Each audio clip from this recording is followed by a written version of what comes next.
J'ai pendant longtemps vu la pudeur comme quelque chose de négatif, comme une sorte de voile qu'on pose sur les mots ou sur les corps pour les empêcher d'exister pleinement, de se montrer tels qu'ils sont. Il y a quelque temps, Caroline Youn, une de nos stagiaires chez Louis Média, m'a fait lire un extrait du livre « L'insoutenable légèreté de l'être » de Milan Kundera. Cet extrait parle justement de la pudeur et semblait aller dans le sens que je donnais à ce mot. L'extrait dit ceci. Au temps où elle habitait chez sa mère, il lui était interdit de s'enfermer à clé dans la salle de bain. Pour sa mère, c'était sa façon de lui dire « Ton corps est comme tous les autres corps. Tu n'as pas droit à la pudeur. Tu n'as aucune raison de cacher quelque chose qui existe sous une forme identique à des milliards d'exemplaires. » Dans l'univers de sa mère, tous les corps étaient les mêmes. Ils marchaient au pas, l'un derrière l'autre, dans un interminable défilé. Mais si c'était tout autre chose, en fait, la pudeur? Et si ce sentiment, que l'on apprend à cultiver ou non très tôt dans l'enfance, était en fait une forme de trésor à chérir, pour pouvoir mieux nous apprécier nous-mêmes et le monde qui nous entoure? Je ne vous en dis pas plus, et je laisse Agathe Le Taillandier décortiquer pour vous cette émotion, douce, complexe et si fascinante. Je m'appelle Cyrielle Bedu, bienvenue dans Émotion.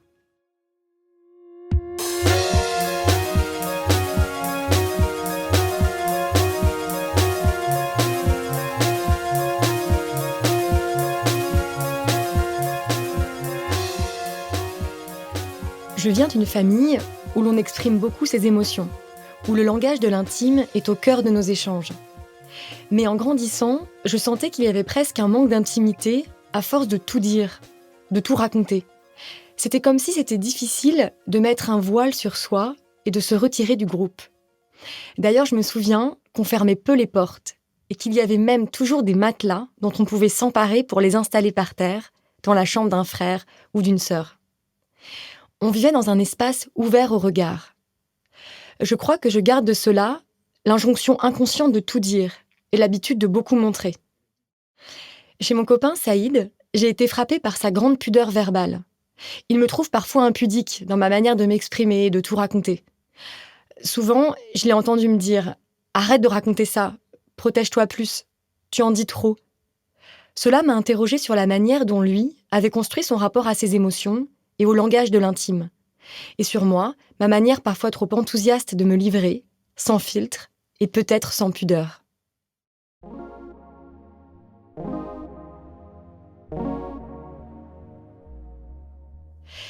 Mais la pudeur, est-ce une vertu un peu ringarde ou une véritable chambre à soi? Est-ce qu'on apprend à être pudique? Est-ce un sentiment universel ou une construction sociale? Et au fond, qu'est-ce que la mise à nu d'un corps ou d'une émotion révèle vraiment de nous? J'ai donc commencé à mener l'enquête auprès de Saïd. Il a 34 ans, né à Fès au Maroc. Il est arrivé en France vers 11 ans pour suivre son père, agriculteur dans la Drôme.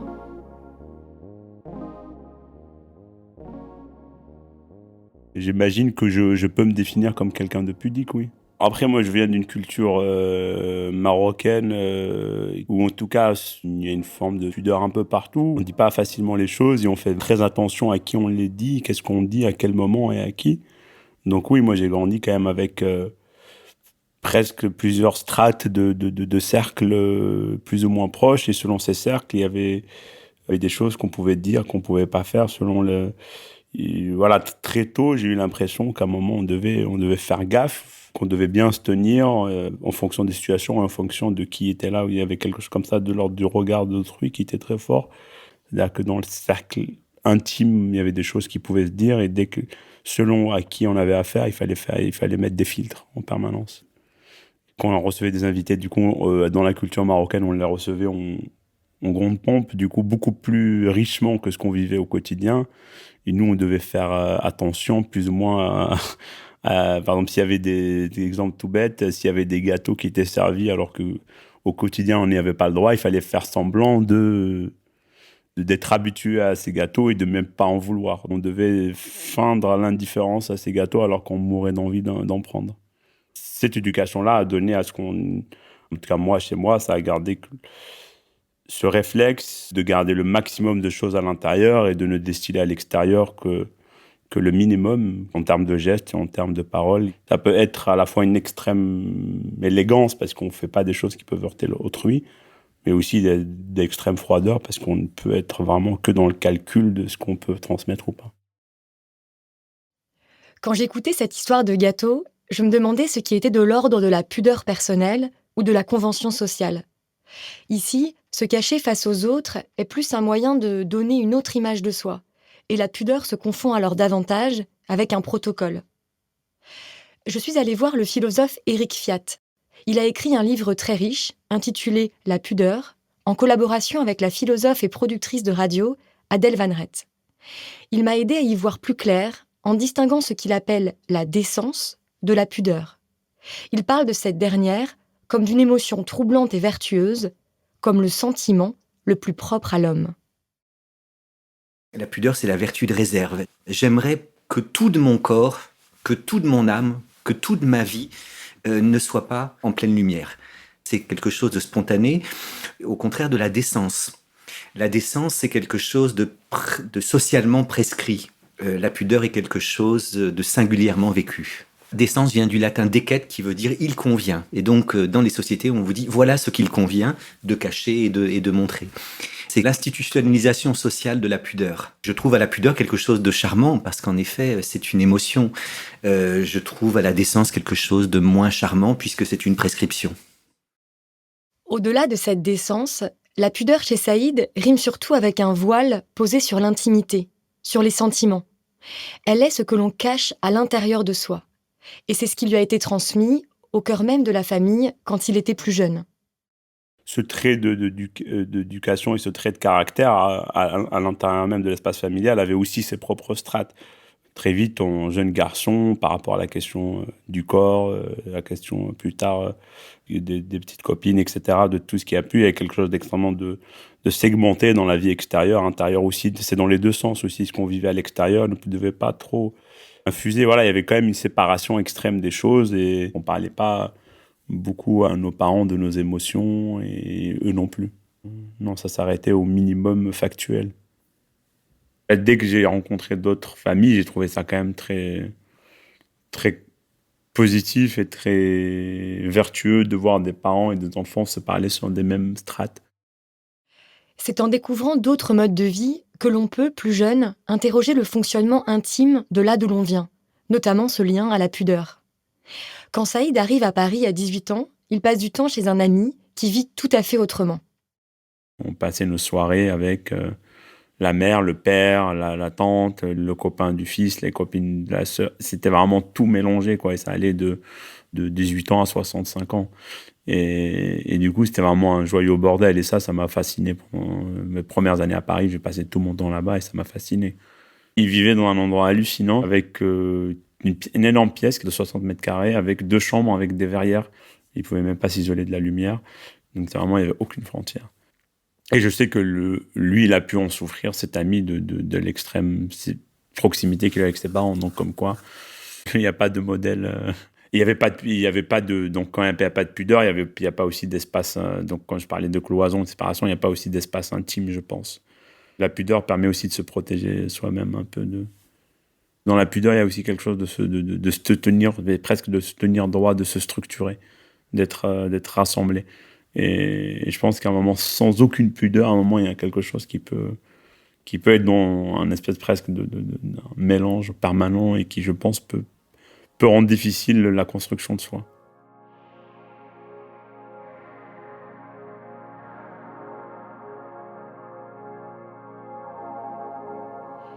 Ça m'a fait penser aux portes ouvertes de mon enfance. Au fond, la pudeur serait ce garde-fou à l'intimité, à son espace à soi, hors du regard de l'autre. Et bien sûr, il y a un juste milieu entre le voile qui fait écran et celui qui ne masque jamais rien. Pour Saïd, cette extrême réserve, cette grande pudeur dans l'expression des sentiments et de l'intimité de chacun, est un héritage, en partie lié à sa culture marocaine, mais aussi à une origine sociale. Il y a plus de pudeur sur l'émotion dans les milieux populaires. Oui, il y a aussi la vie, dans la dureté de la vie, il n'y a pas la place à l'émotion aussi, ça il faut l'accepter. Quand il y a un truc de survie presque quotidien, à un moment, l'émotion est un peu tassée, quoi. C'est ce qu'évoque l'écrivain Édouard Louis, dont la lecture a beaucoup touché Saïd. Né en Picardie, il a grandi dans un milieu marqué par la misère, dont il s'est largement éloigné, se définissant ainsi comme transfuge de classe. Cette expression désigne le changement de milieu social au cours d'une vie. Il pose un regard lucide sur sa famille et ses origines, analysant notamment la grande pudeur de son père, un homme dur, guidé par les codes d'une virilité asphyxiante. Il en parle dans son texte « Qui a tué mon père ?» Édouard, lui, dit qu'il a été bouleversé quand il a vu une photo ou une vidéo ou une photo de son père qui dansait. Voilà, dans ces milieux-là, quand le père revêt la fonction de père, il a la pudeur de ne pas danser devant ses parents, devant ses enfants et de ne plus se montrer dans d'autres fonctions que celle de père et dans la construction un peu viriliste qui se fait lui-même du père. Donc moi, j'ai jamais vu mon père danser, j'ai jamais vu mon père pleurer, j'ai jamais vu 10 000 choses comme ça. J'ai jamais vu mon père embrasser ma mère. J'ai jamais vu ma mère embrasser mon père non plus. Pour Éric Fiat, la relation père-fils se construit souvent sous le signe de la pudeur. Et c'est vrai qu'autour de moi, je vois fréquemment ces figures de pères, un peu lointaines, secrètes, voire énigmatiques, qui se livrent et se dévoilent peu. Une scène dans le film Marius de Marcel Pagnol raconte exactement cela. Et Éric Fiat me l'a partagé avec humour. Le père César est joué par Rému, le fils Marius est joué par Pierre Freinet.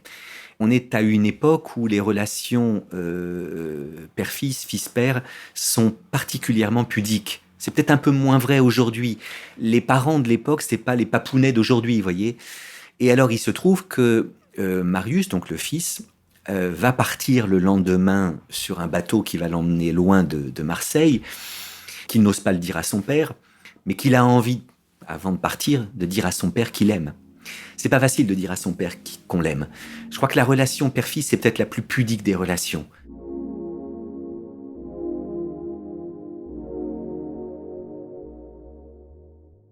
Et un soir, Marius et César sont dans le bistrot, dont ils s'occupent tous les deux. Ils sont en train de nettoyer le sol, de ranger les verres. Et à un moment, Marius dit à son père « Hé papa !»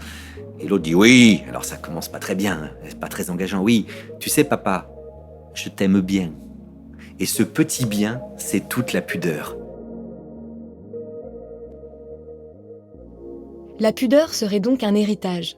On la verrait plus ou moins prononcée, d'un milieu à l'autre, d'une culture à l'autre, d'une relation à l'autre. Elle varierait selon les contextes et les époques, comme l'a montré l'historien Jean-Claude Bologne dans son Histoire de la pudeur. Mais malgré tout, elle reste, pour le philosophe Éric Fiat, un trait commun entre tous les humains.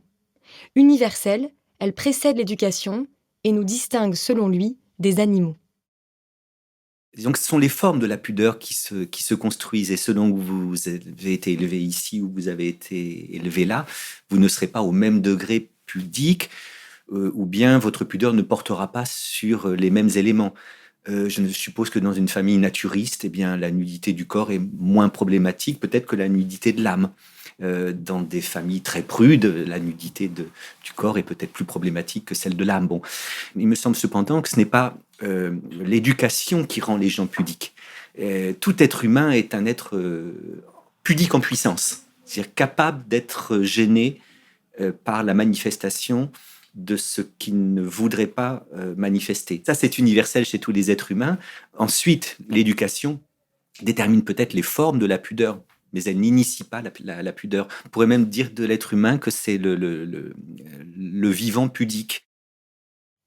Éric Fiat poursuit en citant le philosophe et sociologue allemand du début du XXe siècle, Max Scheler, qui a signé un texte en 1913, La pudeur. Max Scheler définit la pudeur. Alors, il s'agit de la pudeur du corps. Il y a aussi la pudeur des sentiments, maquillée outrageusement, rouge sang, comme disait Gainsbourg pour Birkin. Mais Max Scheler, dans son petit livre qui s'appelle La pudeur, définit la pudeur du corps comme la gêne qu'éprouve l'être d'esprit en nous à la pensée qu'il est aussi un être de nature. Il a défini même encore plus nettement en disant que la pudeur, c'est l'esprit qui rougit du corps. Et voilà pourquoi, en un sens, la pudeur est une singularité humaine, qu'elle singularise l'homme dans la création, dans la mesure où pour être pudique, il faut avoir à la fois un esprit et un corps. Et donc, C'est la raison pour laquelle beaucoup ont dit que les animaux n'étaient pas pudiques et les anges non plus. L'homme qui rougit de son corps est donc l'être pudique par excellence. Mais à quel moment dans notre vie prenons-nous donc conscience de ce corps ? Comment l'enfant découvre-t-il qu'il a un corps et que par pudeur, on en cache certaines parties ? Saïd m'a confié un souvenir qui raconte bien la manière dont la pudeur corporelle a fait irruption dans sa vie d'enfant. Moi, j'ai grandi avec ma mère et on se lavait au hammam. Et un jour, j'avais trop grandi et j'avais été refusé du hammam. Et du coup, voilà, il y avait quelque chose là, un moment qui s'est cristallisé par rapport à mon corps, par rapport à où chaque semaine, je voyais ma mère nue. De cette interdiction a scellé quelque chose de séparation de notre rapport, de séparation de la question du corps, qui d'un coup est devenu... en tout cas, je n'ai plus jamais eu de rapport physique presque avec elle. C'est vrai qu'avec le recul, c'est assez fort, tu vois, d'imaginer sa mère totalement nue. Et c'est une expérience jusqu'à 7-8 ans. Je l'ai vue chaque semaine nue avec plein d'autres femmes nues et même des voisines, etc. Donc il n'y avait pas de séparation et d'un coup, il y avait un truc qui a été très très fort. C'est un moment, mon regard ne pouvait plus avoir accès. C'est encore la pudeur pour moi et c'est vraiment une question d'espace. Comment on accède de l'un à l'autre et comment on les segmente aussi. Et là, il y avait une segmentation, une frontière qui s'est faite de manière pudique, puisque c'est passé par une institution qui est le hammam. C'est presque un discours extérieur qui est venu me dire que c'est plus ma mère qui m'a interdit de pas venir avec elle. C'est presque quelque chose d'extérieur qui disait, bon, maintenant, tu n'as plus l'âge d'être avec les femmes au hammam. Je l'ai pris aussi comme un truc d'appartenance à une autre... aussi presque de devenir un homme, tu vois, ça a été aussi un peu glorifié dans ce sens-là. Il dit, tu n'es plus un enfant, tu es un homme, tu ne peux plus accéder chez les femmes, il n'y a que les femmes et les enfants. Et du coup, le fait de ne pas y être presque, ça m'a aussi libéré d'un truc, quoi.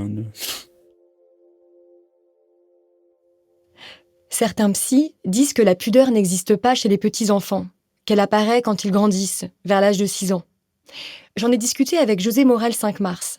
Docteur en psychanalyse, elle a travaillé longtemps dans un service de protection maternelle et infantile de la région parisienne en tant que psychologue.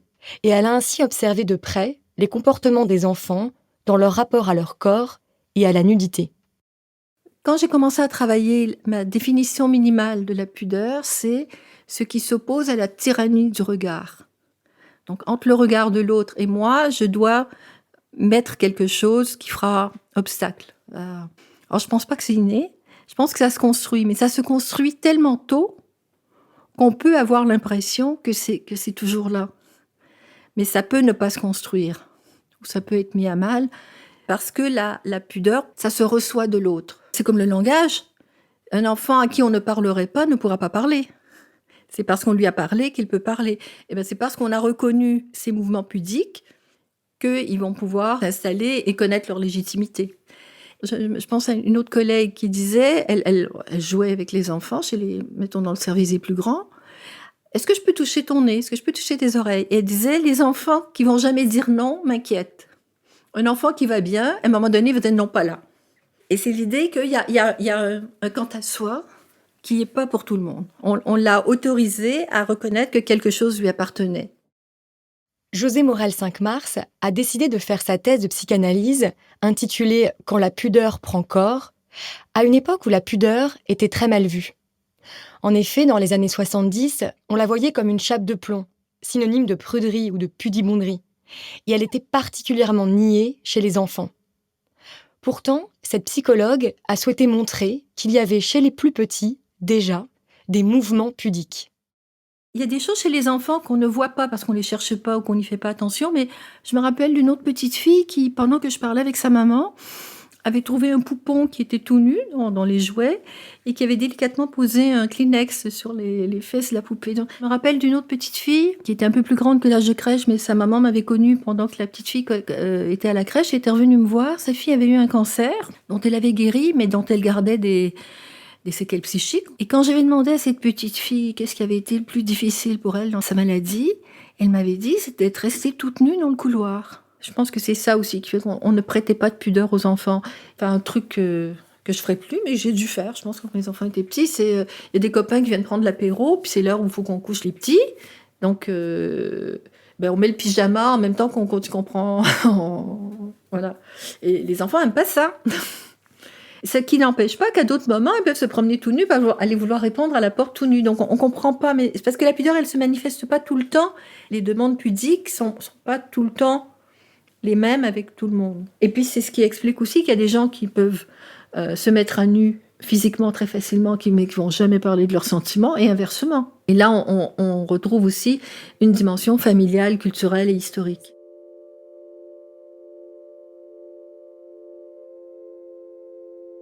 La pudeur, à minima, c'est un refus du tout voir de l'autre. On est bien dans quelque chose qui va venir faire obstacle à la toute-puissance du regard de l'autre.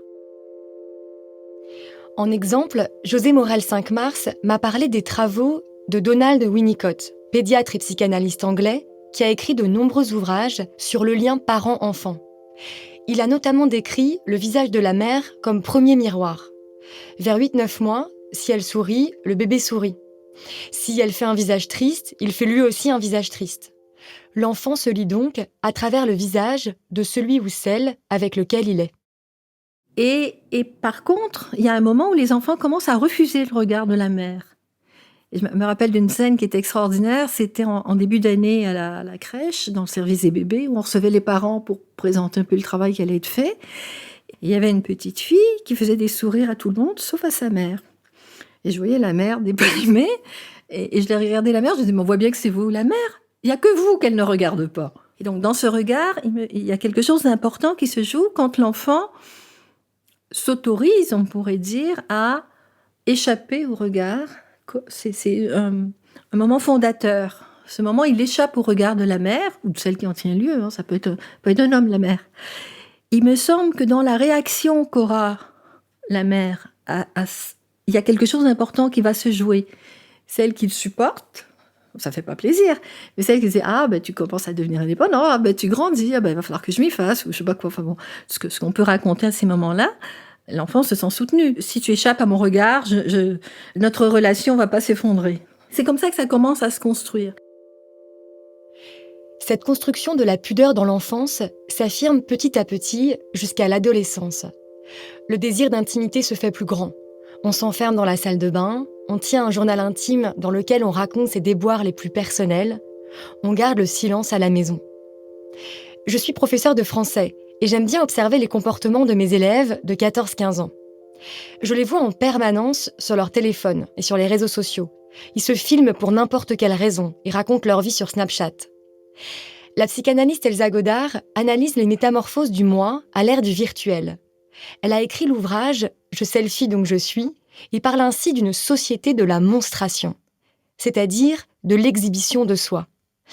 Mais une exhibition souvent loin de la sincérité et de la transparence, faite de masques et de faux-semblants, ce qui, selon elle, ne remet pas en cause la pudeur dans le réel. C'est ce que souligne également le philosophe Éric Fiat. La nudité, qui était chose relativement rare dans ma jeunesse, ne l'est plus aujourd'hui. Puisque par Internet, très tôt, même trop tôt, les adolescents ont accès à des millions, des milliards de corps nus. Mais une chose est l'image du corps nu, une autre chose est la rencontre réelle d'un corps nu. On peut avoir vu beaucoup de corps nus par Internet et cependant, lorsque pour la première fois on en voit un au moment de la première aventure amoureuse, sexuelle, on peut être totalement désarçonné. Donc il y a déjà ça, la rencontre de la nudité incarnée, c'est autre chose que la rencontre de la nudité imagée. Il y a quelques mois, je suis allée au théâtre avec mes élèves voir un spectacle de danse. Je les avais prévenus qu'il y aurait à un moment un homme nu sur scène. Je vous laisse imaginer leur choc. Les « madame, ça se fait pas » dans tous les sens. Et le jour J, ils se sont planqués derrière leurs écharpes, attendant mi-inquiets, mi-excités, bien sûr, la scène fatidique. Il y avait vraiment de l'exagération dans leur réaction, un plaisir de se mettre en scène dans une pudeur outrancière. rencontrer la nudité tout seul, c'est pas la même que la rencontrer à plusieurs. Et je crois en effet que, comme vous le disiez, une comédie très vite doit s'instaurer quand on est plusieurs à voir la nudité, parce que il n'y a pas que la nudité et moi, il y a la nudité, moi et les autres. Et en l'occurrence, vous avez une palette de réactions possibles qui peuvent aller de la grande gêne au ricanement. Mais le ricanement, parfois, cache la gêne. On est gêné, alors on peut éventuellement le désirer, ce corps, mais on veut pas que ça se voit. Donc, on est dans un triangle. Il y a moi, il y a le corps nu, il y a toi, qui fait que c'est tout autre chose que le corps nu et moi seulement. Alors à ce moment-là, dans ce triangle-là, s'invente en effet toute une série de stratégies pour essayer de cacher un trouble qui de toute façon est quand même là. La comédienne Céline Mia Bockmartner expérimente souvent le nu sur un plateau de théâtre. Je l'ai vue il y a une dizaine d'années dans un spectacle que j'avais adoré. Ça s'appelait Striptease. En reprenant et déconstruisant les codes éculés du striptease, elle interrogeait sur scène notre lien à la nudité et à la naissance du désir. Je suis allée à sa rencontre chez elle à Paris pour comprendre le lien qu'une actrice entretient à la pudeur sur scène, sous le regard d'un public rivé sur elle. J'ai pas de gêne à montrer mon corps nu sur scène parce que c'est mon objet de travail, parce que je porte la nudité comme un costume si elle est bien amenée, parce que tant qu'elle n'est pas violente, quand elle n'est pas imposée, en fait, tant qu'on ne l'impose pas au spectateur une nudité gênante, je pense que moi, ça ne me met pas dans une situation impudique. Voilà, moi, j'ai l'impression que la pudeur, elle est aussi de laisser le spectateur ressentir les émotions sans lui imposer une émotion. Et pour moi, en général, au théâtre, c'est cette pudeur-là que je recherche, c'est ne pas imposer un sentiment, par exemple de la tristesse, c'est-à-dire ne pas pleurer, ne pas, sur un moment très triste, ne pas voler l'émotion du spectateur. Et si on arrive, et c'est un endroit compliqué, ce fil-là, à lui transmettre une émotion sans la lui imposer, si j'arrive ce pari-là, je transgresse pas l'impudeur. En fait, pour Céline, la pudeur serait aussi un moyen de faire attention à l'autre, de respecter ce qu'il ressent, en n'étalant pas, soi, ses propres émotions, et en lui laissant un espace à lui, préservé, protégé, sans un regard insistant ou surplombant. Le philosophe Éric Fiat et la psychologue José Morel 5 Mars insistent sur le fait que la pudeur ne se construit pas en soi, mais dans un mode de relation à l'autre.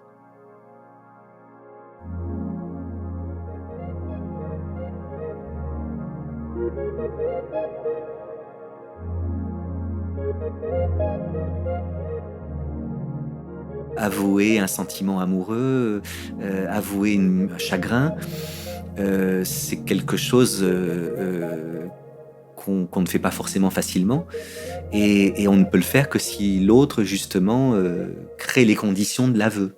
Hein. Et si l'autre est inquisiteur, si l'autre me demande tout de suite d'avouer mon chagrin ou d'avouer mon sentiment, j'aurais peut-être gêne à les avouer.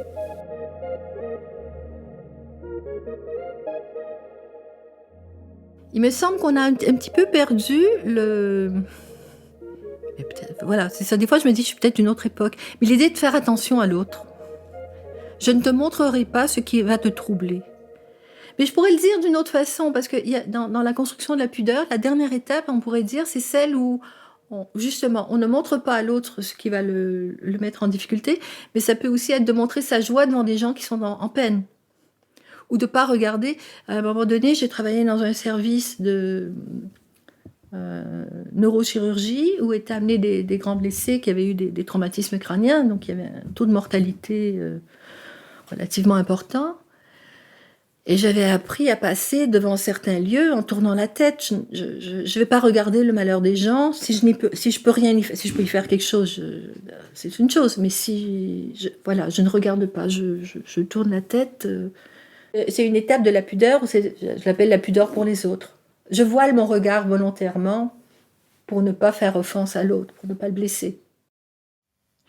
La pudeur peut donc être une forme de retenue et de respect pour l'autre.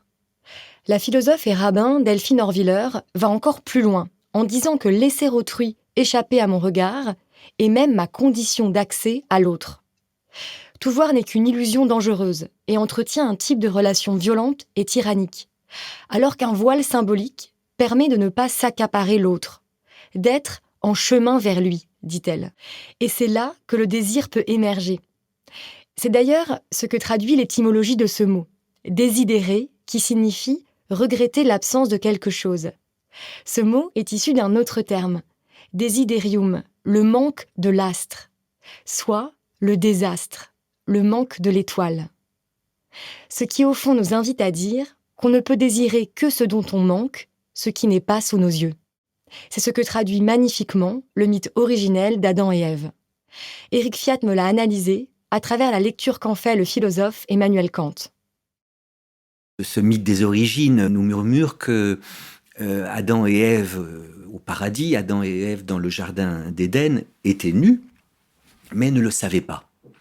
Et que c'est simplement après qu'ils ont croqué le fruit de l'arbre de la connaissance qu'ils connurent leur nudité. La première réaction qu'ont Adam et Ève juste après qu'ils ont croqué le fruit de l'arbre de la connaissance, c'est une réaction de pudeur. Alors, ils connurent qu'ils étaient nus, dit le récit de la Genèse, au tout début du Premier Testament. Alors, ils connurent qu'ils étaient nus et furent gênés par leur nudité. Et cette gêne à l'endroit de la nudité, c'est en effet un mouvement de pudeur, une émotion de pudeur. C'est alors que, nous dit le texte, Adam et Ève vont cacher leur sexe. Or, Kant a écrit un texte, je trouve absolument magnifique, c'est dans l'Anthropologie, où il dit « La feuille de figuier », donc la feuille de figuier par laquelle Adam et Ève cachent leur sexe, la feuille de figuier, écrit Kant dans l'Anthropologie, la feuille de figuier fut un grand progrès dans la civilisation. Outre la décence, elle permit le désir. Et Kant ajoute, l'objet étant désormais soustrait au sens, put devenir objet de désir. Donc, cette feuille de figuier ne permet pas que la décence, parce qu'il serait indécent de se balader le sexe à l'air, elle permet aussi le désir, parce que l'objet est désormais soustrait au sens. Adam ne désire pas le sexe d'Ève, bien qu'il soit caché, mais parce qu'il est caché. Ce qui est caché est rendu d'autant plus mystérieux qu'il est caché. Je vais prendre une image très triviale, si vous me le permettez, Agathe. Je ne crois pas que les mamelles des vaches soient l'objet de grands fantasmes chez les taureaux, parce qu'ils les ont toujours sous les yeux. Je suis sûr, en revanche, que la poitrine féminine est l'objet de bien des fantasmes chez les hommes ou chez les femmes homosexuelles, non pas bien que le sein soit caché, mais parce qu'il est caché. J'ai d'ailleurs un ami anthropologue qui a remarqué que le sein féminin ne joue pas le même rôle dans les représentations érotiques. Dans les civilisations où il est montré que dans les civilisations où il est caché. Dans nos civilisations, le sein est caché. Mais il y a des civilisations africaines, par exemple, où le sein n'est pas caché. Eh bien, le sein est moins objet de désir quand il est montré que quand il est caché. Et voilà pourquoi la pudeur, c'est pas en effet qu'une vertu morale. C'est aussi ce que j'appelle, avec Adèle Vendrette, le piment du désir. La pudeur est alors un jeu entre le caché-montré, une véritable dynamique en clair-obscur qui l'inscrit du côté de l'érotisme. Je pense par exemple qu'une épaule sur laquelle un vêtement bâille légèrement, laissant apparaître de la peau, sera plus désirable que la même épaule entièrement nue. C'est cet espace de la pudeur qu'explorait la comédienne Céline Mia Bogmartner dans son spectacle Striptease. Elle se souvient pour nous de sa première nudité sur scène.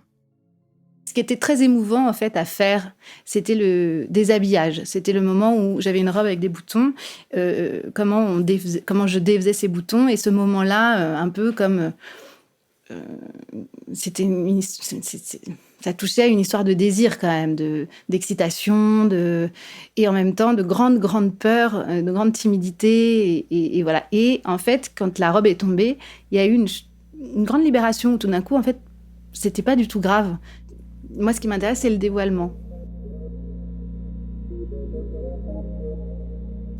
Ce qui revenait tout le temps, c'était cette image, de cette femme qui monte l'escalier, de cet homme qui la suit, et c'est leur première soirée, il va se passer quelque chose, on ne sait pas quoi, et c'est ce sentiment qu'il y a là, cette petite excitation, cette peur, cette timidité de cette montée d'escalier.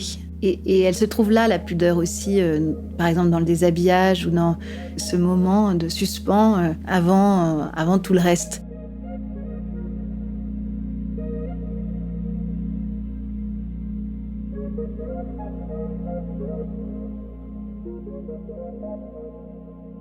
La pudeur, c'est la juste mesure entre l'obscénité et, on va dire, la pruderie ou la pudibonderie. L'obscène, c'est celui qui montre ce qu'il faudrait cacher. Le prude, c'est celui qui cache ce qu'il pourrait montrer. Mais en fait, ils ont un point commun, c'est qu'ils ne sont pas désirables. Parce que si tout est montré trop vite, l'obscénité, c'est le fait de tout de suite mettre sur la scène. Eh bien, on n'a pas le temps de désirer. Et le prude, c'est celui qui cache trop longtemps. Et justement, qu'est-ce que c'est qu'un pudique ? C'est quelqu'un qui à la fois montre et cache. Et justement, ça donne une liberté. Ça donne la liberté de désirer. On peut dire la même chose des émotions. Si on assène son émotion au public, il n'a même pas la liberté, le temps de la désirer. Si on la cache trop, de même. Donc je crois que l'idée aristotélicienne selon laquelle la pudeur est une vertu, c'est une juste mesure entre un défaut et un excès, est une idée assez géniale, insurpassable, et une idée qui nous aide à comprendre que trop montrer et trop cacher, ça finit par revenir au même, aussi bien quand il s'agit du corps que des sentiments. La pudeur n'est donc pas la digue figée et impassible dont parle Freud dans nombre de ses écrits. Non pas un mouvement de censure ou de déni de soi, mais le lieu d'un choix. Qu'est-ce que je décide de montrer, de cacher, à qui et comment ? Et la pudeur bouge au fil du temps. Elle est bien dynamique. Saïd, au début de cet épisode, nous avait parlé de sa pudeur familiale. S'il a hérité d'un certain silence familial, il a, au fil du temps, découvert son langage des émotions et construit une pudeur qui est la sienne, qui le définit vraiment, au-delà du simple héritage social ou culturel. Je pense que c'est passé par le cinéma, par la littérature, en tout cas d'avoir accès à des émotions si fortes des personnages et se reconnaître dans ces émotions. C'est presque là, comme ça, que j'ai découvert mes propres émotions. Il y a eu dans des livres un peu d'adolescents, de Kundera, de formes d'amitié, de solitude aussi, quelque chose de très fort qui m'a permis de découvrir comme ça un peu des mondes intérieurs que je ne soupçonnais pas.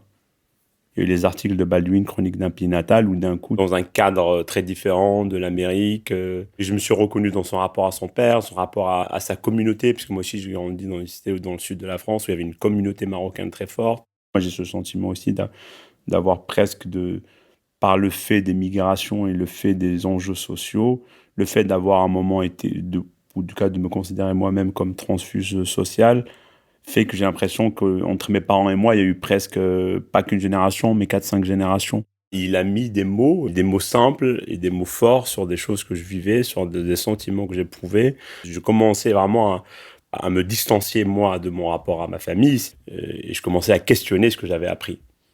Et ça, Baldwin m'a aidé à questionner tout. Saïd est devenu producteur de films et réalisateur. Il décide un jour de faire un film sur ce sentiment-là, sur cette distance qui s'est creusée entre lui et ses origines, lui et sa famille. C'est un long métrage d'inspiration personnelle qui s'appelle Retour à Bolène et dans lequel il met en scène un jeune homme français d'origine marocaine vivant à Abu Dhabi. Le personnage rend visite à sa famille résidant à Bolène, une petite ville du sud de la France, là où il a grandi, en compagnie de sa petite amie américaine.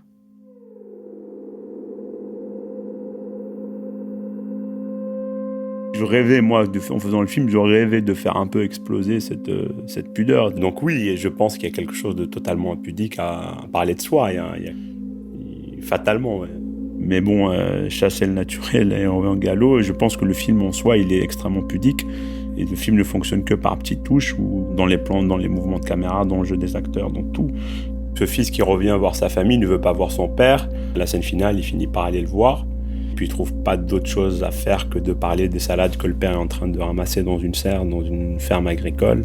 Et littéralement, il se raconte des salades, Malgré leur amour, malgré l'envie de se pardonner mutuellement, ils n'arrivent pas à parler de leurs émotions. Une scène faite de silence et de non-dit.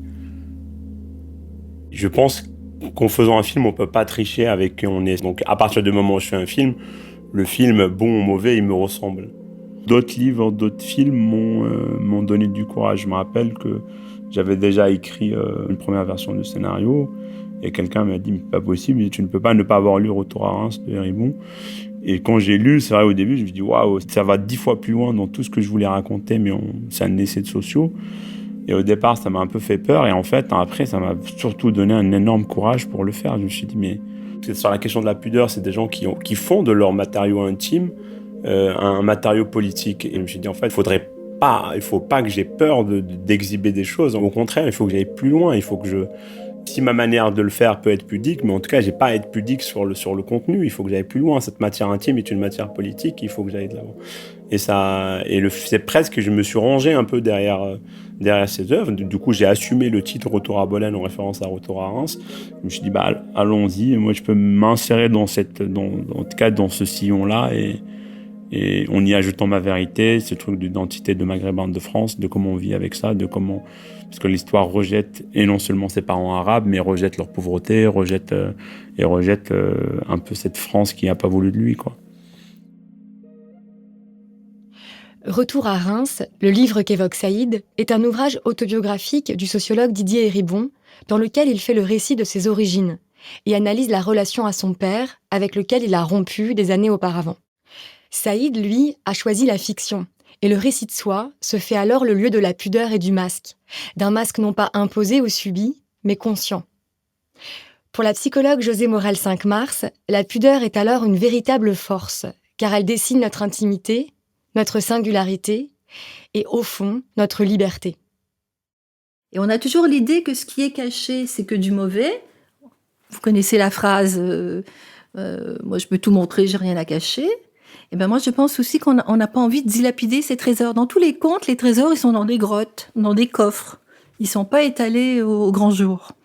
Et il me semble que la pudeur, ça parle de ça. Ça parle de quelque chose qui est en soi, qui est précieux et qu'on n'est pas prêt à divulguer à n'importe qui, n'importe comment. Oser dire que ce qui m'est le plus intime a de la valeur et que je ne le partagerai, que ce soit mes désirs, mes rêves, mes fantasmes, mes passés, mon souvenir et mes fesses, je ne le ferai qu'avec quelqu'un que j'aurai choisi et pas n'importe comment, enfin, d'une façon qui me conviendra. Je trouve que c'est une force et une valeur.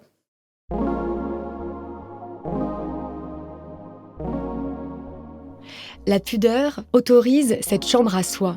Et au fil du temps, je l'expérimente et je la conquiers, moi aussi, de plus en plus. Loin du regard de l'autre et en ne me sentant plus obligée de tout dire et de tout raconter. Et Saïd, lui aussi, interroge et met au défi sa propre pudeur, grâce au cinéma, et même un peu grâce à cet épisode d'émotion. Parler de soi, décortiquer l'intime, parler des mécanismes, c'est intéressant, quoi. Mais pour le coup, je pense que j'ai jamais fait un truc aussi impudique que ça, que de parler de moi dans ton podcast. Et moi, je le fais à ma manière, mais en tout cas, je le fais au maximum de ce que je peux faire.